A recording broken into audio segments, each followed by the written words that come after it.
네, 안녕하십니까. 황태순TV의 황태순. 김현광입니다. 네, 오늘 2019년 9월 17일 화요일입니다. 오늘 오전에 가장 눈에 띄는 뉴스는 정경심에 대한 공소장이 드디어 공개되었다는 겁니다. 사실 그동안 9월 6일 그 공소시효 만기를 몇 시간 남겨놓고 검찰이 소환 조사 없이 일단 공소 제기부터 하지 않았습니까? 네. 공소 제기부터 했는데 그 아마 보면 법사위에서 김도우 의원이 그 공소장을 내라. 통상 어떤 뭐 외교나 안보나 국방 이런 것을 제외하고는 공소장을 국회에서 요구할 땐 반드시 내게 되어 있다고 합니다. 네네. 관행이죠, 그것도. 관행이 아니고 법으로 그건 법으로 내게 되어 있답니다. 아, 그렇습니다. 예. 네. 국회에서 증언 감정등하는 법률에 따라서.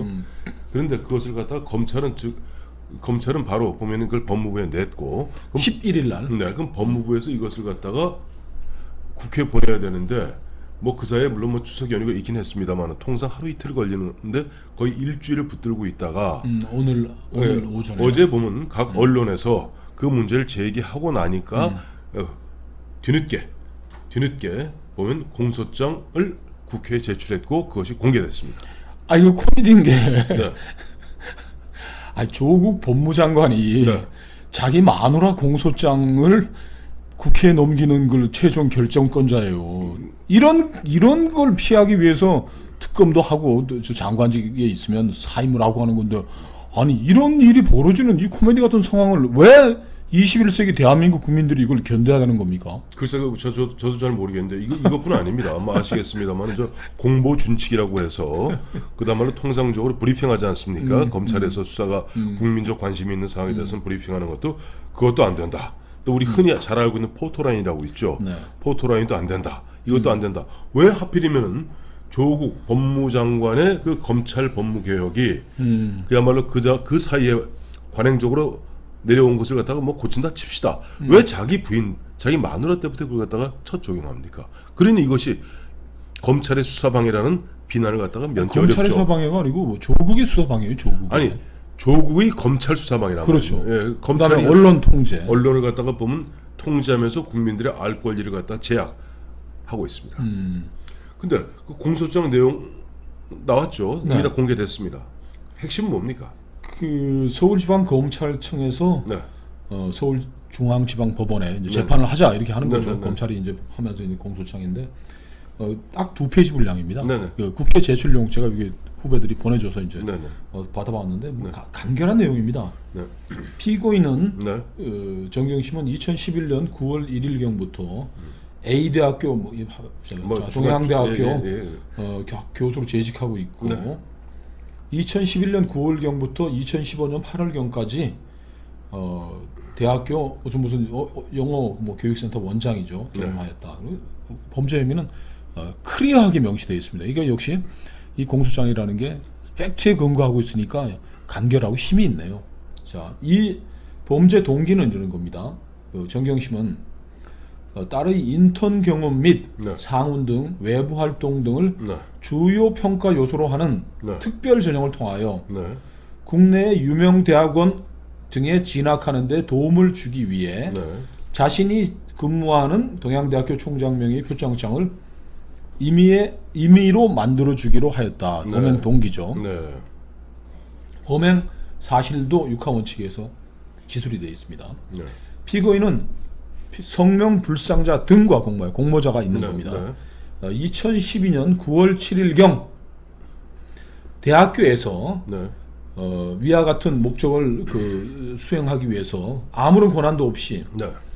동양대학교 총장 표창장 양식과 유사하게 네. 딸의 이름과 주민등록번호, 학과 및 등등등등 기록을 해놓고 네. 최우수 봉사상 뭐 이걸 해서 그 다음에는 뭐 표창한다 이런 내용을 기록해서 2012년 9월 7일 동양대학교 총장 공공동이라고 임의에 기재한 뒤 총장 옆에 그죠? 이름 옆에 총장의 직인을 임의로 마음대로 찍었다. 이로써 피고인 정경심은 네. 사실 증명에 관한 사문서인 동양대학교 총장 명의의 표창장 한 장을 위조하였다. 범죄 행위를 적시했습니다. 이제 공소장이라는 공소장 일본주의라 어떤 법관에게 어떤 예단을 주지 않기 위해서 가장 객관적 드라이하게 쓰는 건데 네. 그걸 더 압축해서 얘기하면 이렇게 됩니다. 정경심의 공소장 공개됐습니다. 음. 딸 대학원 진학을 위해 표창장을 공모자와 위조했습니다. 정경심은 공모자와 표창장을 위조하고 총장 직인을 제 멋대로 찍었습니다. 맞습니다. 네. 이겁니다. 그리고 이제 검찰은 이것이 아까 보면 저 딸 대학원 등 진학이라고 그랬는데 지난번에 우리 저 인사청문회에서 나왔죠. 대한민국에서 그 총장 표창장을 가산점을 주는 유일한 대학이 부산대학교 의학전문원이다. 의전원이다. 그러니까 이제 거기에서 이른바 이 위조된 산문서를 갖다 행사했는지 이 검찰이 조사할 부분이고 결과적으로 이제 검찰은 지난번에는 이제 그 정경심 씨 소환 없이 일단 기소부터 했습니다만은 곧 아마 소환할 예정인 것으로 알려졌고요. 또 이 외에도 보면은 공소장 외에도 많은 이야기들이 지금 흘러나오는데 어젯밤에 제일 중요한 거는 그 오촌 조카 구속. 그렇죠. 이제 이 흘러나오는데 앞서 우리 김영환 실장 말씀하신 대로 지금 굉장히 어떤 보도 통제, 언론 통제를 하다 보니까 기자들이 원래 예전식으로 하면은 그 담당 검사나 내지는 검찰에서 약간 브리핑을 합니다. 백프를 하죠. 백프를 하는데 그게 없다 보니까 기자들이 그야말로 뭐 우후죽순격으로 이리저리 취재하는데 취재하는 내용도 그래도 간명하게 많이 사실과 근접한 얘기들이 나오고 있어요. 그 어제 그 오촌 조카가 이제 네. 구속이 됐지 않습니까? 그렇죠. 이 비리 의혹의 이제 가장 사모펀드에서는 가장 핵심적인 네네. 인물인데 정말 웃기는 게 네. 옛날 박근혜 무슨 뭐 관련돼서 누가 했으면은 참 뭐 기사가 만발했을 텐데 네네. 조중동과 네. KBS, MBC, SBS 뭐 다 지금 왜 이 사람을 구속했는지를 잘 특정을 할 수가 없는 거예요. 그러다 보니까 지금 특정은 아까 아까 읽어주신 그거 가지고 공소장 조만간 나올 겁니다. 왜냐하니까 뭐, 이 오촌 조카도 나오겠지만 열흘 내지 이제 20일 후면은 뭐 열흘 어제 다행히 KBS 9시 뉴스에서 네. 정경심에 관련해서 오촌 조카 구속에 관해서 한 가지 팩트는 검찰을 인용해서 네. 특정 보도를 했더라고요. 네 뭡니까? 그 코링크 프라이드 에코티라는 사모펀드를 만든 돈이 네. 정경심에서 오촌 조카의 부인에게 넘어가가지고 네, 네. 그 돈으로 그 회사를 만들었고 네. 그 회사의 사실상의 오너는 정경심이다라는 거는 특정이 된 것 같습니다. 근데 지금 그 우리 검찰 출입하는 후배 기자들한테 물어봤더니 네. 지금 그 검사들이 네. 조국 법무장관 눈치를 보느라고 네, 네. 이게 뭐 하나 흘러나가면 뭐 감찰하겠다 뭐 하겠다 지금 보도 준칙까지 만들겠다 그러는데 네. 그 슬슬 이거 수사방해인 거예요. 저 법무장관에 의한 수사방해가 지금 이루어지고 있고 그걸 직권남용이라고 합니다. 예전 같았으면은 저 탄핵 정부 같았으면은 네. 지금 촛불 들고 지금 100만 명이 지금 광화문으로 나와야 될 상황인데 그렇습니다. 하여튼 뭐 문재인 대통령과 법무장관이 이제 자기네들이 갖고 있는 권력으로 지금 이 다투들고 막고 있는데 네. 현장 저 기자들은 50 전두환 정권 때 무슨 보도 지침이라는 게 있었지 않습니까? 그렇죠. 뭐뭐 해라 그러더니 이게 지금 보도 준칙이라는 이름으로 그 조국 법무부가 지금 언론에 그 재갈을 물리고 있다. 지금 뭐 부글부글 끌어오르고 있다는 거예요. 피사실을 유포하는 것이 법에 의해서 금지돼 있지만은 네. 이게 국민의 알 권리에 상충하는 거예요. 네. 우리 국민은 저 사모펀드에서 제일 알고 싶은 건 뭡니까? 저 조국 오촌 조카가 자기가 투자했던 그 가로등 전멸교회에서 10억 3천만 원을 수표로 받아가지고 이거는 뭐 거의 뭐 팩트니까 그거를 해가지고서 저 명동 사채시장에서 와리깡을 해가지고 그 돈이 어디로 갔느냐? 그걸 익성이 줬다고 지금 얘기하는 거예요. 익성. 네. 그러면 익성이 줬다고 지금 오늘 이야기가 나오고 있는데 그러면 익성과 정경심은 어떤 연결고리가 있는가? 이건 앞으로 이제 검찰이 그죠. 수사할 부분이죠. 저 코링크의 창업주인 네. 정경심 여사와 뭐 익성과 또 무슨 관계인지 그것도 네. 지금 구속됐으면 구속영장에는 그런 내용들이 담겨 있을 텐데 국민은 알고 싶은 건데 네. 이거 지금 막트로 막고 있는 거 아닙니까? 좀 기다리세요. 왜냐니까 아무래도 이제 공소장 이제 나중에 이제 구속 수사를 해서 이제 구속 기소하지 않겠습니까? 그러면 공소장이 나오면 또 그때 밝혀질 거고요. 아까 이제 그 오촌 조카 구속과 관련해서는 이렇게 정리할 수 있을 것 같습니다. 네. 오촌 조카는 지금 조국 가족 수사 중에서 첫 번째 구속이다. 그런 거고 이제 법원도 범죄 사실이 상당 부분 소명되었기 때문에 영장을 갖다 발부했습니다. 그리고 여기에서 나온 이야기는 그럼 보면 아마 기자들이 취재한 내용이에요. 정경심 돈으로 사모펀드 운용사를 세웠다. 그렇죠. 라고 지금 그 조범동이가 얘기하고 있는 것으로 알려져 있고요. 그다음에 오촌 조카 이 조범동은 뭐냐니까 아까 말씀하셨던 그것도 그 사모펀드 운용사를 세울 때 그 돈은 자기 처 이름으로 송금돼 왔다. 네. 그래서 이건 무슨 문제가 연결되냐니까 그 지금 조범동의 진술이 이제 입증이 되었을 경우는 조국 씨는 차명 소유로 공직자 윤리법 위반에 또 하나의 죄 하나 혐의가 추가됩니다. 또 이런 가운데 또 있어요. 아까 저 조국 딸 얘기 하다 말았는데 어제 그 조국 딸 조아무개 씨 뭐 16일날 소환 조사 받았다는 예, 거니까 16일 어제네요. 어제죠. 어제 전격적으로 소환했고 그다음에 이제 허위 증명서 관련 피고발인 아직은 이제 피의자는 아닙니다. 피고발인 신분으로 소환 조사했고 하는데 그와 관련해서 지금 또 고려대학교에서 또 재밌는 얘기가 나오고 있어요. 조국 씨가 지난번에 인사청문회 당시에는 고려대 입시 때 학위 논문은 의학 논문 내지 않았다 그랬잖아요. 근데 고려대학교 관계자는 이미 검찰이 자료를 확보하고 있는데 조국이 논문 안 냈다는 것은 그건 사실과 다르고 그때 고려대 입시 때는 조국 딸이 그 제1저자 당국대 장영필 교수가 만들어준 그 논문을 냈다는 겁니다. 그리고 당국대 장영표 교수도 검찰에 불려가서 다 조사를 받았는데 네. 거기에 대해서도 지금 국민들은 아무것도 알고 있지 못한 거예요. 그렇죠. 이거 진짜 아니 도대체 이런 식으로 법무장관이 한 국가의 국무위원이 네.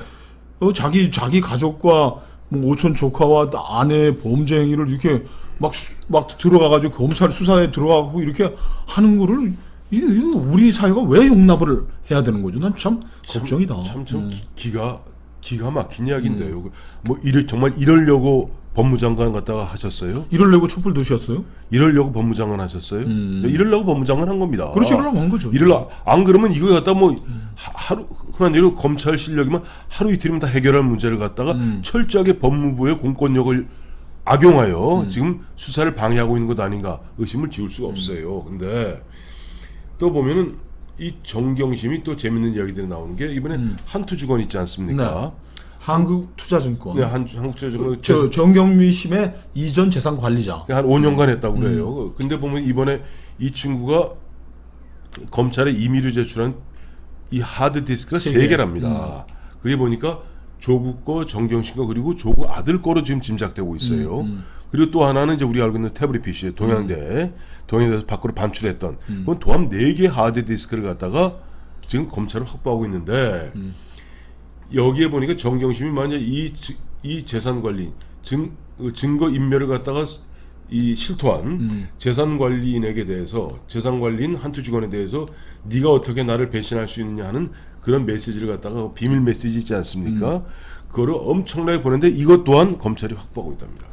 그리고 그러니까 검찰이 그 공소장에서 정경심에 대한 공소장에서 2012년 9월 7일이라고 특정 딱 날짜를 박았던 거는 이미 그 컴퓨터 하드디스크에서 이게 가짜로 만들어지는 과정을 확보했기 때문에 그렇게 특정을 한 것이에요. 그렇죠. 거기다 흔적이 남거든요. 그럼요. 예, 그리고 이제 그러니까 배신한 거지. 그렇죠.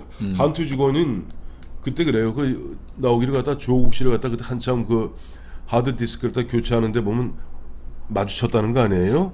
마주쳤는데 지금 나오는 얘기는 뭐냐니까 PC 하드 디스크를 교체할 때 그냥 마주친 게 아니라 퇴근에 수십 분가량 같이 있었다는 거예요, 조국이랑.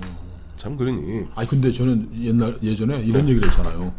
그 1979년 신군부가 네. 12CP로 네. 육군참모총장 정송화를 그 체포하고 네. 5.17 1987년 5.17까지 이루어진 이거를 가장 긴 구테타라고 얘기하지 않습니까? 통상 이미 저는- 육군참모총장을 하극상으로 잡아놓는데 네. 그때 정권을 탈취했어야 되는 건데 그거를 이제 6개월 걸려서 이제 정권을 탈취했다 그러는데 네. 조국 씨는 지금 네. 온 국민이 지켜보는 가운데 네. 직권남용, 검찰의 정당한 수사행위를 방해하는 일을 지금 기록을 다 남기면서 지금 이렇게 직권남용을 하고 있는 거예요. 이 범죄행위가 이 백일화에 드러내면서 네. 햇볕 아래서 이 일을 하는 이 무모함이라는 것도 정말 이게 역사의 한 페이지로 기록될 만한 사건인 것 같습니다. 뭐 이건 이거면 역사상 가장 긴 직권남용인가요? 아니면 역사상 가장 긴 뻔뻔한 직권남용. 가장 긴 증거인멸? 증거인멸 직권남용이 되겠죠. 네. 직권남용이라는 건 한순간에 뭐를 막는다든지 조지하는 게 되는데 네. 자기가 이 법무부라는 검찰을 지휘하는 틀 속에 순회로 들어앉아가지고 모든 것을 통제하고 제한하고 야 내 마누라 그 공소장은 넘기지 마 6일 붙잡고 있고 야 수사관도 수사하는 저 검사들 니들 피살 하나도 유포되면 감찰해가지고 죽여. 전 이런 걱정을 해요. MBC, KBS가 네. 정권 바뀔 때마다 뭐 바뀌잖아요. 네, 네. 회사장도 바뀌고. 그러면서 이 회사가 반쪽이 쫙 나는 거야. 네. 지금 검사는 검사 동일체 원칙에 의해 가지고 수사도 하고 지휘도 받고 하는 건데 네. 조국 씨가 이에 들어가 가지고 나와 아내와 우리 가족을 겨냥하는 검사놈들은 적폐 세력이고 나쁜 놈들을 이렇게 가르면 네. 검찰이 MBC, KBS 꼴이 나는 거예요. 이제 이거 검찰 개혁하러 든 사람이 가가지고 검찰을 완전히 병신을 만들어 버리고 있네 지금. 아시죠? 최근에 조국 씨가 한 이야기 법무장관으로서 음. 검사가 헌법과 법을 지키면은 인사상 불이익을 안 주겠다건 뒤집어 이야기하면 나는 언제든지 너희에게 인사상 불이익을 줄 수 있다는 것을 갖고 검사들을 협박하고 있는 겁니다.